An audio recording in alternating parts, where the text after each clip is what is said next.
ఏ consultancy అయినా madam 2 lakhs compulsory తీసుకుంటారు. So మామూలుగా ఒక మంచి యూనివర్సిటీ ఎంచుకోవాలంటే మీరు ఏం సజెస్ట్ చేస్తారు? 25 lakhs లేదా 25 lakhs to 30 lakhs. సార్ నాకు ఈ అమౌంట్ ఉంది, ఈ అమౌంట్లో నేను పెట్టగలనండి, ఈ అమౌంట్లో అయిపోతుందా అని అడుగుతారు. అన్ని కంట్రీస్లో కూడా జార్జియా ఎందుకు ఎక్కువగా వినిపిస్తుంది ఈ మధ్య? అన్ని కంట్రీస్లో కూడా జార్జియాకు స్టూడెంట్స్ ఎక్కువ మంది వెళ్తున్నారు. ఎందుకు అంటే సేఫ్టీ అండ్ సెక్యూరిటీ మేడం ఒకటి. నెంబర్ 2, మీరు ఏ బేసిస్ మీద రికమెండ్ చేస్తారు? మీకైతే ఈ యూనివర్సిటీ బాగుంటుంది జార్జియాలో. బడ్జెట్ కావాలన్నప్పుడు బడ్జెట్ బేస్ చెప్తాం మేడం.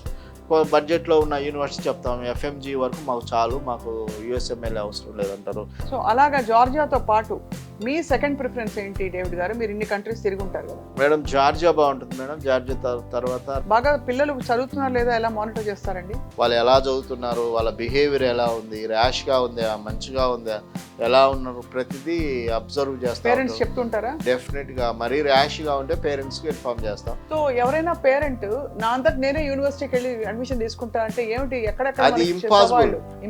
అది ఇంపాసిబుల్. ఎందుకంటే చాలా మంది అడుగుతారు, ఎందుకంటే కన్సల్టెన్సీ డైరెక్ట్ గా వెళ్ళొచ్చు కదా అని అడుగుతారు. లేదు మేడం, ఎందుకంటే మీ కంపెనీకి. Welcome to Sakshi TV. నీట్లో తక్కువ మార్కులు వచ్చి మళ్ళీ ఎంబీబీఎస్ కళని చంపుకోవాలా అయ్యో అనుకుంటున్న వాళ్ళకి ఒక శుభవార్త ఎప్పటి నుంచో వినిపిస్తోంది. అదేంటంటే ఫారిన్లో ఎంబీబీఎస్ చేయడం. ఇది కొత్త టాపిక్ ఏం కాదు, చాలా మంది గతంలో పరిచయం చేసిందే. అయితే ఇవాళ మనం స్పెసిఫిక్గా అంశాల వారిగా ఒక్కొక్క దేశం ఎలా ఉండబోతోంది ఎంబీబీఎస్ అంటే వరల్డ్ ర్యాంకింగ్స్లో ఎలా ఉంది యూనివర్సిటీ సిచ్యువేషన్, అక్కడ వెదర్ ఎలా ఉంటుంది, ఎలా అక్కడ ఎంబీబీఎస్ చదువుకోవచ్చు సక్సెస్ఫుల్గా అని తెలుసుకోవడానికి మనతో పాటు ఒక ఎడ్యుకేషన్ ఎక్స్పర్ట్ ఉన్నారు. గతంలో కూడా వారు ఎడ్యుకేషన్ ఇండస్ట్రీలోనే ఉంటూ అక్కడి నుంచి స్పెసిఫిక్గా ఎంబీబీఎస్ అబ్రాడ్ అని స్పెషలైజ్ చేస్తున్నారు. అనేక దేశాల్లో వారి హాస్టల్స్ ఉన్నాయి అండ్ యూనివర్సిటీస్తో కనెక్షన్స్ ఉన్నాయి. డేవిడ్ నాషన్ ఎడ్యుకేషన్ కన్సల్టెన్సీ వారు గత 16 సంవత్సరాలుగా వందల మంది విద్యార్థుల్ని పంపించడమే కాకుండా సక్సెస్ఫుల్ డాక్టర్స్ తిరిగి వస్తారు. సో ఆయనతో మాట్లాడబోతున్నాం. డేవిడ్ నాషన్ గారు, the founder of this consultancy. నమస్తే అండి. నమస్తే madam. So first of all, మీరు లాస్ట్ ఎపిసోడ్లో చెప్పినట్టుగా మనకి చాలా ఆప్షన్స్ అయితే ఉన్నాయి. అవును. Kyrgyzstan, Kazakhstan, Uzbekistan, Georgia, Vietnam, ఇంకా బహుశా రష్యా, అన్నిట్లో మీకు పట్టుందని చెప్తున్నారు. అవును మేడం. సో మామూలుగా ఒక మంచి యూనివర్సిటీ ఎంచుకోవాలంటే ఇప్పుడు పిల్లలకు పేరెంట్స్ వస్తారు, మీరు ఏం సజెస్ట్ చేస్తారు? ఫస్ట్ ఆఫ్ ఆల్ మా దగ్గరికి పేరెంట్ వచ్చినప్పుడు పేరెంట్ జనరల్గా ఏమడుగుతాడంటే ఒక 20-25 lakhs లేదా 25 lakhs to 30 lakhs. సార్ నాకు ఈ అమౌంట్ ఉంది, ఈ అమౌంట్లో నేను పెట్టగలనండి, ఈ అమౌంట్లో అయిపోతుందా అని అడుగుతారు. అప్పుడు చాలామంది కన్సల్టెన్సీలు అక్కడే పేరెంట్ను మోసం చేస్తారు. ఎందుకంటే మా దగ్గర 25 lakhs ఉంది, 28 lakhsలో ఉంది, 20 lakhsలో ఉందని వాళ్ళు కొన్ని యూనివర్సిటీస్ చెప్తారు మేడం. మంచి యూనివర్సిటీ నేను ఎలా చెప్తానంటే మేడం, ఇప్పుడు మీరు సపోజ్ ఇప్పుడు 10th క్లాస్ అయిపోయింది మేడం, ఇంటర్మీడియట్కి వెళ్తాడు. ఇంటర్మీడియట్ కాలేజ్ చేరే ముందు పేరెంట్ అడుగుతాడు, నీ యూనివర్సిటీ నీ కాలేజ్లో లాస్ట్ ఇయర్ ఎంతమంది పాస్ అవుట్ అయ్యారు, 100లో ఎంతమంది పాస్ అవుట్ అయ్యారు, 100లో 20 మంది పాస్ అవుట్ అయ్యారా, 50 మెంబర్సా, 60 మెంబర్సా, 70 మెంబర్సా. ఆ పాస్ అవుట్ని బట్టి ఆ రిజల్ట్ని బట్టి పేరెంట్ ఆ కాలేజీలో చేర్పిస్తాడు. అదే ఒకటే కాదు, లాస్ట్ 5 years నుంచి కూడా చెక్ చేయాలి. ఆ చెక్ చేసినప్పుడు మనకు ఏంటి బెస్ట్ అనేది తెలుస్తుంది. మేము పేరెంట్కు మా దగ్గరకు వచ్చినప్పుడు అక్కడికి ఇండియా నుంచి అబ్రాడ్ వెళ్ళాక FMG foreign medical graduate exam అనేది ఒకటి జరుగుతుంది. ఆ ఎఫ్ఎంజీ రిజల్ట్స్ అనేది మీకు ఆన్లైన్లో పెడతారు. మీరు ఆన్లైన్లో చెక్ చేసుకోవచ్చు. మీరు జార్జియా కానీ, కజకిస్తాన్ కానీ, కిర్గిస్తాన్ కానీ, ఉజ్బెకిస్తాన్ కానీ, రష్యా కానీ, సెంట్రల్ అమెరికా కానీ, ప్రతి కంట్రీ గురించి దాంట్లో పెడతారండి. దాంట్లో చెక్ చేసుకోవచ్చు ఎన్ని మార్క్స్ వచ్చాయి, ఎంతమంది పాస్ అయ్యారు అనేది చెక్ చేసుకొని ఇది మన బడ్జెట్లో ఉందా లేదా. అక్కడ వెళ్ళిన తర్వాత అక్కడ వాతావరణం ఎలా ఉంది, మైనస్లో ఉందా, ప్లస్లో ఉందా, వాతావరణం మనకు సూట్ అవుతుందా, ఈవెన్ అక్కడ వీళ్ళకు హాస్టల్ ఉందా, మెస్ ఉందా, ఎలా ఉంది, కాలేజీకి హాస్టల్కు ఎంత డిస్టెన్స్ ఉంది, తర్వాత అక్కడ యుఎస్ఎంఎల్ఈ కోచింగ్ ఉందా, యూకేఎంఎల్ఈ కోచింగ్ ఉందా, ఆస్ట్రేలియా కోచింగ్ ఉందా, యుఎస్ఎంఎల్ఈ ఎంతమంది క్రాక్ చేశారు, యూకేఎంఎల్ఈ ఎంతమంది క్రాక్ చేశారు, ఇవన్నీ కూడా పేరెంట్ తెలుసుకోవచ్చండి.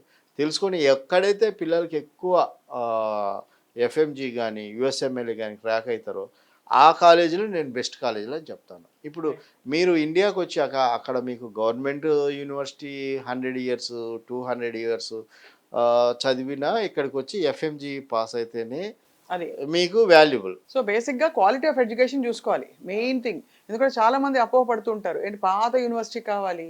నిన్న మొన్న పెట్టారు. అది నిలబడుతుందో లేదో, వాడు డేరా ఎత్తేస్తే ఏంటి పరిస్థితి అని. సో అలాంటి సిట్యుయేషన్స్ లేకుండా మనకి రెప్యూటెడ్‌గా చూసుకోవాలి ఒకటి. అంటే ఒకటి మేడం, ఇప్పుడు మీకు అబ్రాడ్‌లో వాళ్ళు కాలేజెస్ ఎప్పటినుంచో ఉంటాయి అవి మెడికల్ కాలేజెస్.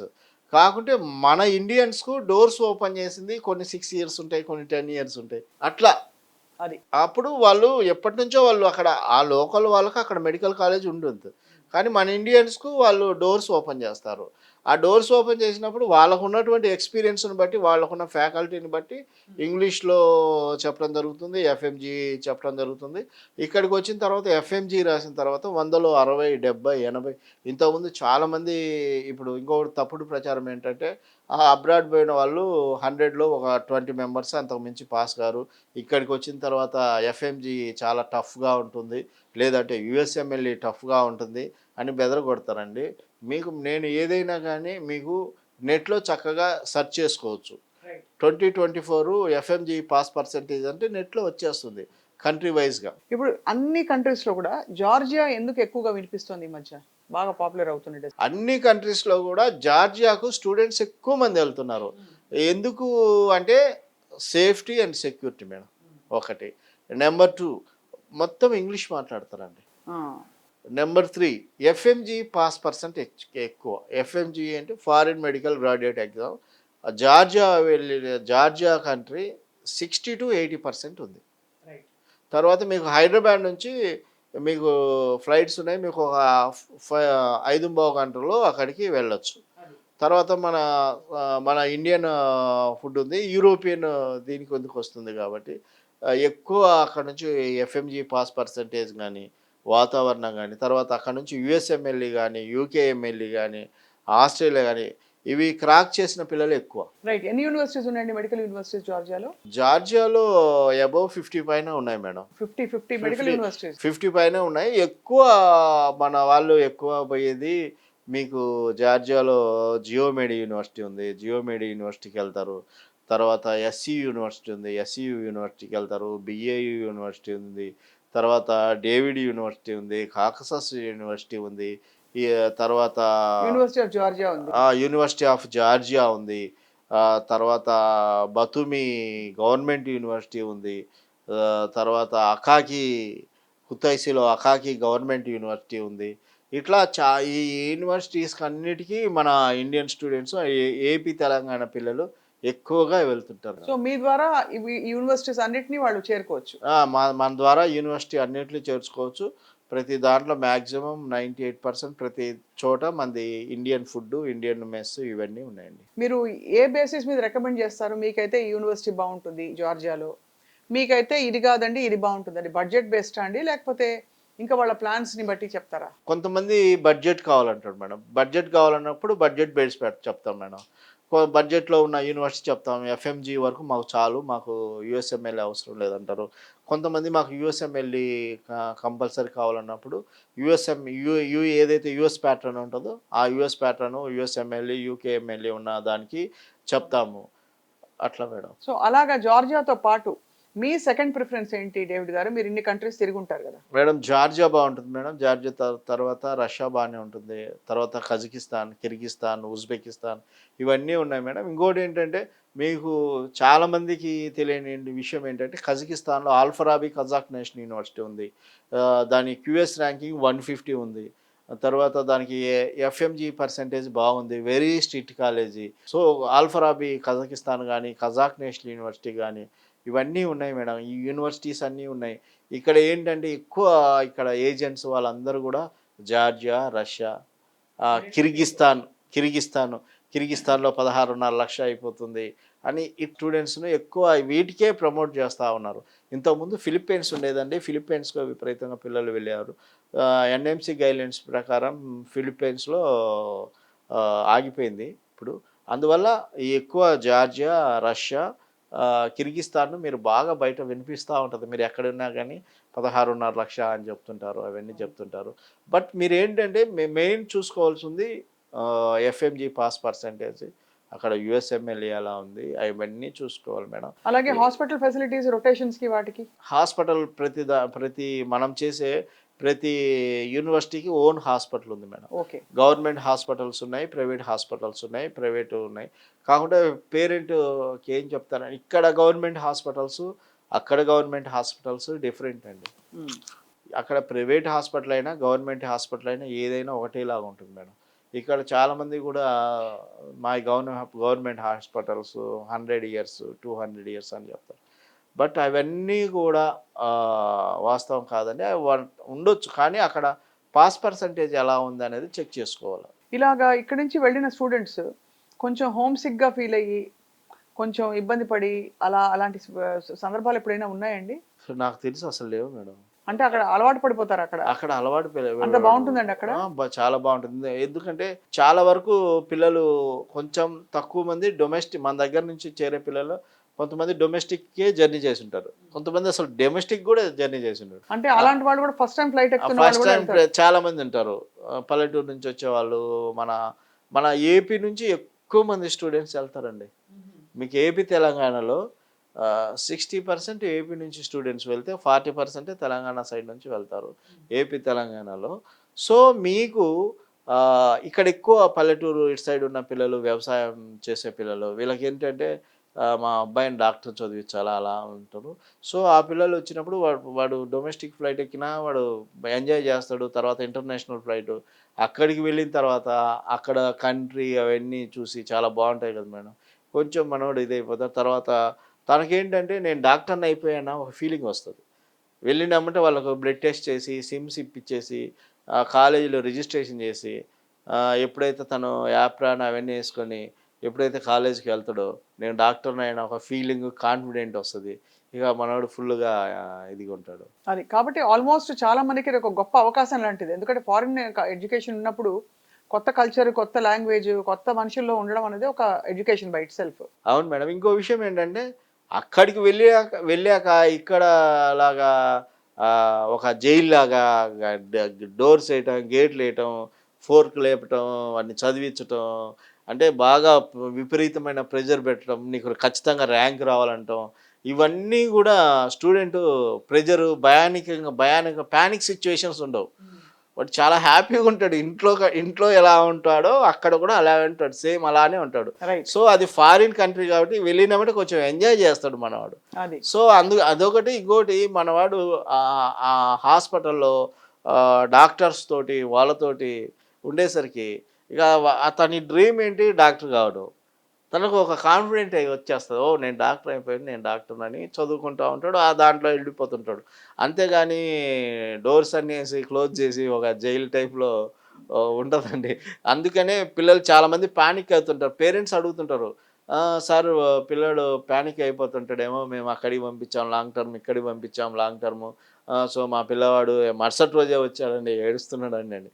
దానికి దీనికి ఇప్పుడు మీ ఇంట్లో ఉన్నప్పుడు మీ అబ్బాయి ప్యానిక్ అవుతాడండి. అంతే మేడం, సేమ్. పోనీ మీ రిలేటివ్ ఇంటికి వెళ్ళినప్పుడు ప్యానిక్ అవుతాడా? కాడు కదా. సేమ్ అక్కడ కూడా అంతే. ఎందుకంటే మీరు హాస్టల్స్ కూడా అలా పెట్టిండు. హాస్టల్స్ అలా ఉంటాయి, ఫ్రీగా ఉంటాడు. ఎలా ఉంటాయి సార్ హాస్టల్ ఫెసిలిటీస్? ఎలా ఉంటాయి? నీట్ గా ఉంటాయా? అంటే పాష్ గా ఉంటాయా? ఎట్లా ఉంటాయి? ఒక్కొక్క కంట్రీలో ఒక్కోలా ఉంటాయా? మేడం హాస్టల్ని బట్టి ఉంటుంది మేడం. కొన్ని హాస్టల్స్ నీట్గా పార్ష్గా ఉంటాయి, కొన్ని హాస్టల్స్ నీట్గా ఉంటాయి.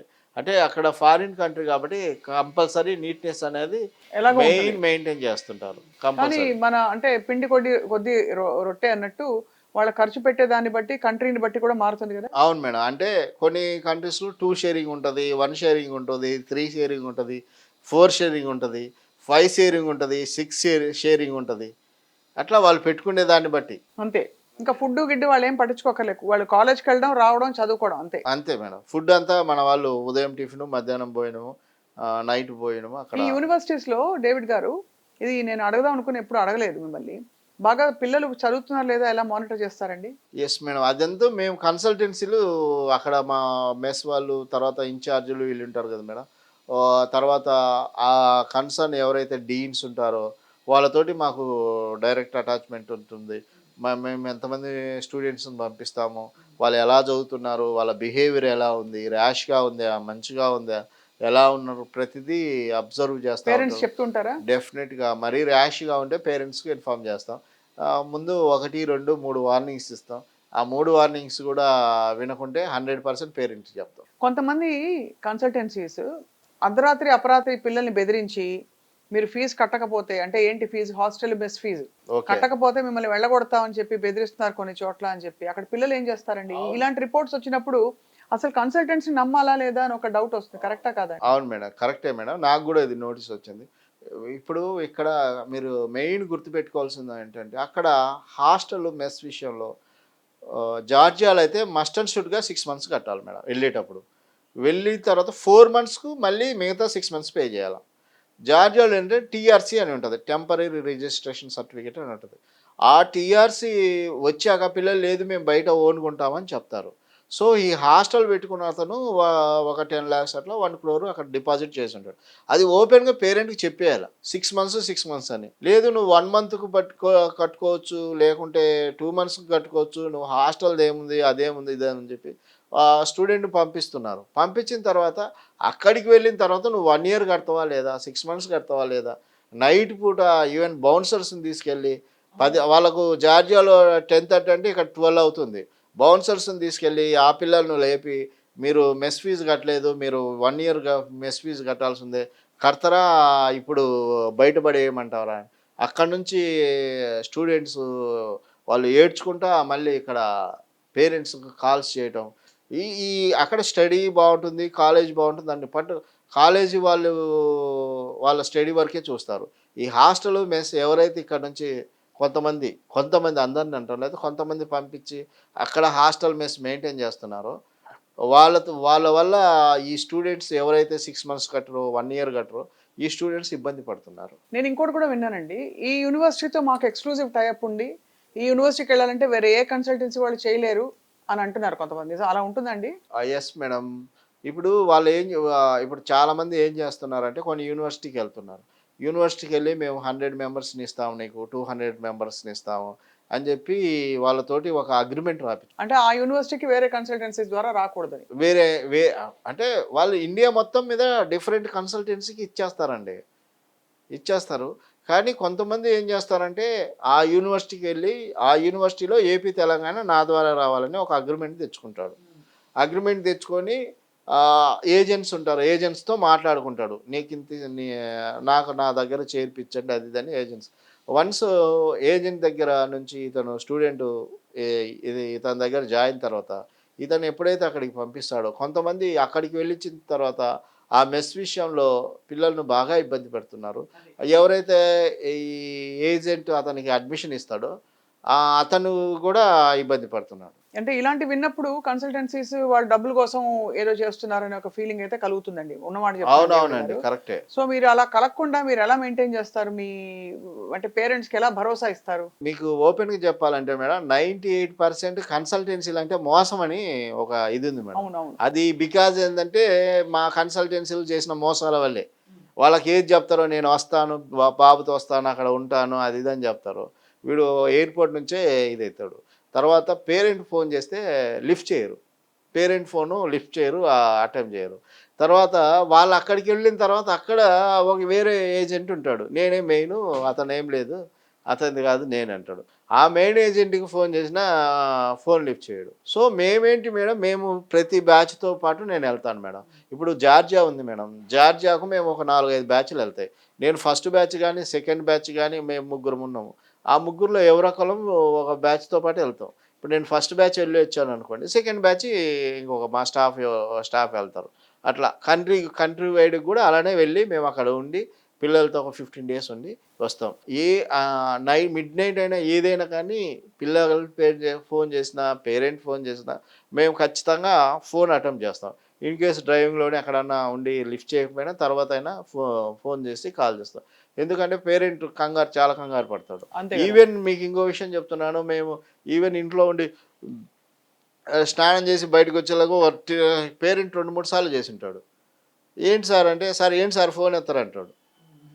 అతనికి కంగారనమాట. ఆళ్ళకేంటంటే ఆ కన్సల్టెన్సీ పోయినామంటే అబ్బా ఎందుకు పోయినావు కన్సల్టెన్సీ మోసము, వాళ్ళు ఒక రేట్ చెప్తారు ఒక రేట్ అయిద్ది అని చెప్తారు. పేరెంట్ ముందే వచ్చినప్పుడు అక్కడ ఫుడ్కి ఎంత అయింది, మెస్కి ఎంత అయింది, తర్వాత కాలేజ్ ఫీజు ఎంత అయింది, అతను ముందే ఒకటి చేసుకోవాలా. చేసుకున్న తర్వాత ఇంకోటి ఏంటంటే మేము స్టూడెంట్స్కు 80% బ్యాంక్ లోన్స్ కూడా మేము మాట్లాడి చేపిస్తున్నాం. Bank loans చేపిస్తున్నాము. తర్వాత ఇంతకుముందు స్కాలర్షిప్ గవర్నమెంట్ స్కాలర్షిప్ ఇస్తే అది అది చేస్తా హెల్ప్ చేస్తున్నాం. మేము మేము ఖచ్చితంగా స్టూడెంట్స్‌తో ఉంటామండి. మీకు అంటే అండర్ కన్సల్టెన్సీస్ మీరు కూడా చాలా ఎక్కువ చార్జ్ చేస్తారా సార్ ఇవన్నీ ప్రాసెస్ చేయించడానికి? అంటే ఏ కన్సల్టెన్సీ అయినా మేడం మీకు చెప్తున్నాను 2,00,000 కంపల్సరీ తీసుకుంటాడు. డాక్యుమెంటరీ ఛార్జీ అది ఇది అని ఈ రకరకాలుగా చెప్తాడు మేడం. ఇప్పుడు మాకు హైదరాబాద్, విజయవాడ, మార్కాపురం మా ఆఫీసులు ఉన్నాయి మేడం. మా ఆఫీస్‌లో ఒక్కొక్క ఆఫీస్‌లో 10 మెంబర్స్ ఉంటారు. దాదాపు 30, 40 మెంబర్స్ ఉంటారు. వీళ్ళందరికీ సాలరీస్ ఇవ్వాలా. తర్వాత రెంట్స్ పే చేయాలా. తర్వాత మేము అక్కడికి తిరిగి అక్కడికి వెళ్ళి రావాలా. వీళ్ళతో పాటు కంట్రీ అక్కడికి వెళ్ళి రావాలా. అవునవును. వాళ్ళతో స్టే చేయాలా. ఇవన్నీ ఉన్నప్పుడు ఇవన్నీ చేయాలి కదా మేడం. ఇవన్నీ చేయాలంటే మేము డెఫినిట్‌గా తీసుకోవాలా. సో ఎవరైనా పేరెంట్ నా అంతట నేనే యూనివర్సిటీకి వెళ్ళి అడ్మిషన్ తీసుకుంటా అంటే ఏమిటి ఎక్కడెక్కడ అది మనకి ఇంపాసిబుల్. సవాళ్ళు? ఇంపాసిబుల్. అది ఇంపాసిబుల్. ఎందుకంటే చాలా మంది ఎందుకంటే అడుగుతారు ఎందుకంటే కన్సల్టెన్సీ డైరెక్ట్ గా వెళ్ళొచ్చు కదా అని అడుగుతారు. లేదు మేడం.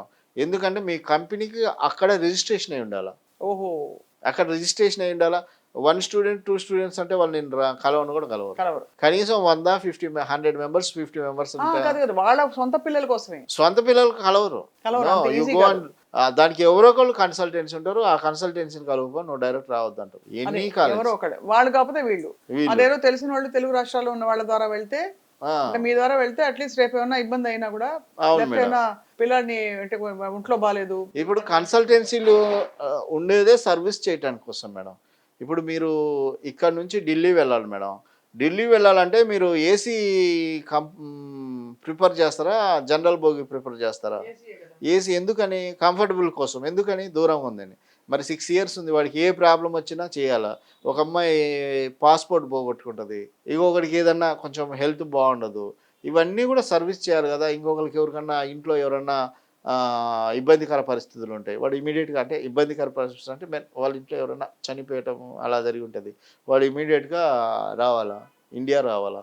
ప్రతిదానికి మనం హెల్ప్ చేస్తాం మేడం. ప్రతిదీ. సో అదే ఒక కన్సల్టెన్సీతో ట్రావెల్ అవ్వడంలో ఉండే అడ్వాంటేజ్. అది కన్సల్టెన్సీలో ట్రావెల్ అవ్వటం అంటే నీకు అన్నీ వాళ్ళు చేసి పెడతారు. ప్రతిదీ అంటే చేసి చేసి పెడతారు. పెడితే బాగుంటుంది. మధ్యలో వదిలేయకుండా లేదా ఎయిర్‌పోర్ట్ నుంచి టాటా బై బై చెప్పేయకుండా ఉంటే తప్పకుండా ఇదొక మంచి పద్ధతి. అంటే కొత్తగా వెళ్తున్న పిల్లలకైతే చాలా అవునండి. భరోసా. అవునవును. వాళ్ళు చెక్ చేసుకోవాలా. వాళ్ళ పేరెంట్ రైట్. కూడా చెక్ చేసుకోవాలా.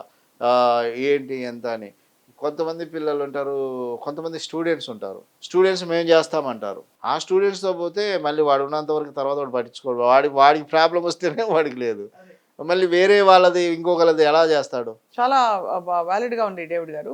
అయితే ఇవాళ అంటే ఇప్పుడు 2 ఇంటేక్స్ ఉంటాయండి సంవత్సరానికి ఒకటేనా? కొన్ని యూనివర్సిటీస్ 2 ఇంటేక్స్ ఉంటాయి మేడం. కొన్ని యూనివర్సిటీ 1 ఇంటేకే ఉంటది. సెప్టెంబర్‌లో ఇప్పుడు ఇంటేక్ మొదలవుతుంది. అవును మేడం. లాస్ట్ డేట్ అయిపోతుంది చాలా అవును. చాలా చాలా వరకు ప్లేసెస్‌లో. 70-80% సీట్స్ కంప్లీట్ అయ్యాయి మేడం. ఇక 20% సీట్సే ఉన్నాయి. సో, పేరెంట్స్ కూడా ఇప్పుడు బి కేటగిరీ చాలామంది చూస్తున్నారు. బి కేటగిరీ రానోళ్ళు మళ్ళీ ఇటు వస్తారు. తర్వాత ఇంకోటి స్టూడెంట్స్ కొంతమంది ఇంకా పాస్‌పోర్ట్ చేపించుకోరు. వాళ్ళు వెళ్ళాలని అన్నీ ఉంటారు. కానీ పాస్‌పోర్ట్ చేపించుకోడు. పాస్‌పోర్ట్ చేపించాలా.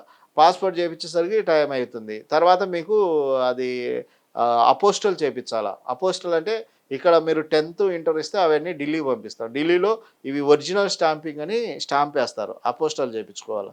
తర్వాత యూనివర్సిటీకి ఫీజ్ ట్రాన్స్‌ఫర్ చేయాలా. యూనివర్సిటీకి ఫీజ్ ట్రాన్స్‌ఫర్ చేసిన తర్వాత వాళ్ళు కొన్ని డాక్యుమెంట్స్ పంపిస్తారు. ఇక్కడ ఢిల్లీ నుంచి వచ్చిన డాక్యుమెంట్స్. ఇవన్నీ తీసుకుపోయి మనం వీసాకి అప్లై చేస్తాం. వీసాకి అప్లై చేసి వీసా రావాలి. దీనికి మీరు మీ దగ్గర పాస్‌పోర్టు, డాక్యుమెంట్స్ ఇవి రెండు ఉంటే స్పీడ్‌గా చేస్తారు. ఇప్పుడు ఇంకొకటి ఏంటంటే ఇప్పుడు అందరు పిల్లలు పాస్‌పోర్ట్‌కు అప్లై చేస్తారు. అందువల్ల అందరూ అప్లై చేసినప్పుడు కొంచెం టైమ్ టేకింగ్ తీసుకుంటది. రష్ అవుతుంది. అదే అందుకనే చెప్తాను నేను కొంతమంది పేరెంట్స్ వస్తారు. సార్ మా అబ్బాయి 1 మంత్‌లో వెళ్ళిపోతాడా సార్ అంటాడు. మీకు పాస్‌పోర్ట్ ఉందంటే పాస్‌పోర్ట్ లేదంటాడు. ఆ పాస్‌పోర్ట్ ఇచ్చి స్లాట్ తీసుకునేసరికి ఇబ్బంది అవుతుంది. సో మొత్తానికి మీరు చెప్పేది ఏంటంటే ఒకటి జనరల్‌గా కూడా ఇవాళ మీరు ఇన్ఫర్మేషన్ ఇస్తున్నది ఈ సంవత్సరం మిస్ అయిన వాళ్ళు నెక్స్ట్ ఇయర్‌కైనా ప్రిపేర్ అవుతున్న వాళ్ళకి ప్లాన్ బి ఇది ఉంది. నీట్‌లో రాకపోతే అని చెప్పారు. ఈ సంవత్సరం కూడా నీట్‌లో తక్కువ మార్కులు వచ్చిన వాళ్ళు నిరుత్సాహపడాల్సిన అవసరం లేదు. ఇన్ని ఆప్షన్స్తో అన్ని దగ్గరుండి మీరు చేయించి ఎంబీబీఎస్ పూర్తయ్యి పిల్లల్ని తెచ్చి పేరెంట్స్ చేతిలో పెడతా ఉంటున్నారు. లేటెస్ట్ ఎన్ఎంసి గైడ్లైన్స్ ప్రకారం మీరు ప్రపంచంలో ఎక్కడ మెడిసిన్ చదివినా ఒకటే, ఇక్కడ చదివినా ఎగ్జిట్ ఎగ్జామ్ రాయాలా, నువ్వు ఎక్కడ చదివినా ఇక్కడికి వచ్చి ఎగ్జిట్ ఎగ్జామ్ రాయాలా. సో ఇక్కడ నువ్వు 1.5 2 కోట్లు చూసి భయపడి ఏదో కాంప్రమైజ్ కోర్స్ అగ్రికల్చరు హార్టికల్చర్ అంటే మేడం ప్రతి బైపీసీ తీసుకున్నారంటే మ్యాక్సిమం నేను డాక్టర్ని కావాలనే తీసుకుంటారు. అవును. తర్వాత అతను అక్కడ రాకపోబట్టే కదా అతను హార్టికల్చరు అగ్రికల్చరు ఏదో కోర్సులో చేరి ఇది ఎందుకంటే ఇంకోటి ఏంటంటే 800 900 ఇటు వచ్చి ఈ వచ్చిన పిల్లలందరూ కూడా అబ్రాడ్ పోతే అక్కడ స్టడీ కష్టము, మళ్ళీ ఇక్కడికి వచ్చినాక ఇక్కడ ఎగ్జిట్ ఎగ్జామ్ రాయాలా, ఇవన్నీ చూసి భయపడతారేమో. ఏం భయపడాల్సిన అవసరం లేదు. ఇప్పుడు పోయిన పిల్లలు 80% సక్సెస్ అవుతున్నారు. 80%. యుఎస్ఎంఎల్ఏ అంటే ఇంతకుముందు అబ్బా అని చాలా టఫ్గా ఉండేది, 1% 2%. ఇప్పుడు యుఎస్ఎంఎల్ఏ కూడా 30%, యూకేఎంఎల్ఏ కూడా 50% స్ట్రైక్ అవుతున్నారు. అక్కడికి వెళ్ళి మన పిల్లలు చక్కగా డాక్టర్లు పీజీ చేసుకొని వస్తున్నారు, ఫ్రీ పీజీ. చాలా బాగుంది డేవిడ్ గారు. తప్పకుండా ఐ థింక్ ఇవాళ ఈ ఎపిసోడ్ చూసిన తర్వాత పేరెంట్స్ కానీ పిల్లలు కానీ మరింత ఇన్ఫర్మేషన్ కావాలంటే డేవిడ్ నేషనల్ ఎడ్యుకేషనల్ సర్వీసెస్ వారి ఎక్స్పర్ట్స్తో మాట్లాడి డేవిడ్ గారి టీం తోటి మీరు ఇంకా సంప్రదించి ఏ కంట్రీ మీకు బెస్ట్, ఏ కంట్రీ యాక్సెసిబుల్, ఏది అఫోర్డబుల్, ఏది మీకు సేఫ్గా అనిపిస్తుంది. అంటే వరల్డ్ ర్యాంకింగ్స్ ఇవన్నీ పక్కన పెడితే మనకు ఒక ఫీలింగ్ ఉంటుంది ఒక్కో కంట్రీ గురించి. కొంతమంది జార్జియా నచ్చుతుంది, కొంతమంది రష్యా బాగుంటుంది అంటారు. సో దాన్ని బట్టి మీరు సలహా ఇస్తారు. వెళ్ళి హాయిగా ఎంబీబీఎస్ పూర్తి చేసుకుని ఆడపిల్లలు కూడా చాలా మంది. అవునండి, ఆడపిల్లలు 60%, మగపిల్లలు 40%. అది కాబట్టి ఇది ఇంకా మంచి పరిణామం. ఆడపిల్లల హాస్టల్స్ వేరు నాకు తెలిసి. అవును, సపరేట్ హాస్టల్స్. కాబట్టి ఆందోళనలు పక్కన పెట్టి ప్రపంచం అంతా ఒక పెద్ద వసుదైక కుటుంబం అనుకుని తీరాలు దాటి వెళ్ళి చదువుకుని రావడం ఒక గొప్ప అవకాశం. మేము గైడ్ లైన్స్ ఇస్తాం మేడం. మేము గైడ్ లైన్స్ ఈ కంట్రీ ఇలా ఉంటుంది, ఈ కంట్రీ ఇలా ఉంటుంది, ఈ కంట్రీలో ఉంటుంది, ఈ బడ్జెట్లో ఇలా ఉంటుంది, ఇవన్నీ గైడ్ లైన్స్ ఇస్తాం. కొంతమంది ఏంటంటే ఇవన్నీ కాదు, వాడు ఏదైతే యూనివర్సిటీ ఉంటుందో ఆ యూనివర్సిటీ బేస్డ్ దాంట్లో గట్టిగా తోయడం జరుగుతుంది. మన దగ్గర అలా ఉండదు. అన్నీ ఓవరాల్గా మన గైడ్ లైన్స్ ఇస్తాం.